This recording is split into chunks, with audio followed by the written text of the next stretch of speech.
And we begin here with a big economic headline and something that affects everybody watching. Prices actually dropped from May to June, according to the latest inflation report. I got the chance to talk about it with one of President Biden's top economic advisors, and we'll have that in a moment, as well as an independent analyst who is following all of this very closely, what she is looking out for. First, though, here's what you need to know about the numbers. The Consumer Price Index for June showed, compared to the month before, prices overall actually went down 0.1%.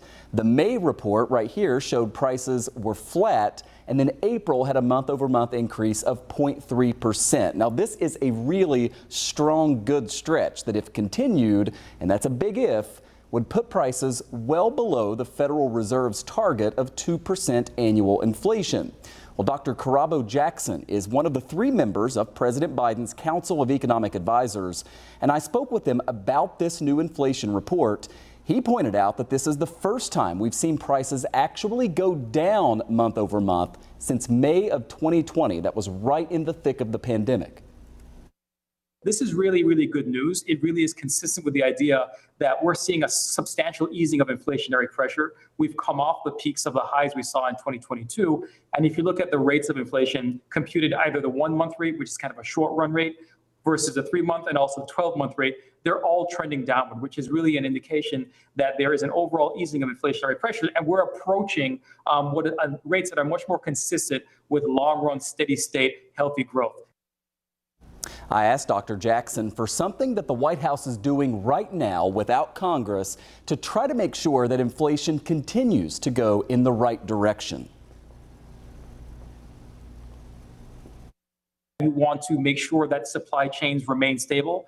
President Biden has basically formed a supply chain resilience task force to make sure that the kinds of unforeseen outcomes that we saw during 2022 are not going to be disruptive to the economy, to make sure things are stable. So that's one thing we can do to make sure prices stay stable and remain so going forward.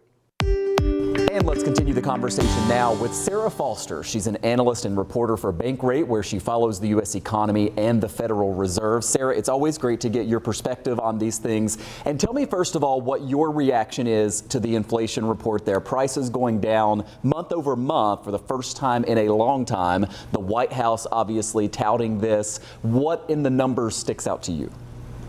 It's good news, right? And I think it's worth celebrating, especially after we've been used to prices continuing to surprise to the upside for so long.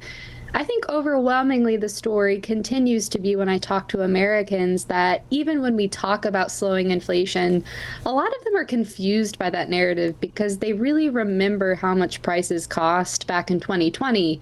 It's salient to them, seeing how much prices at the pump have gone up, prices at the grocery store. I think that's really going to continue to be the narrative, even if we do eventually see inflation hopefully come back to the Fed's target before too long.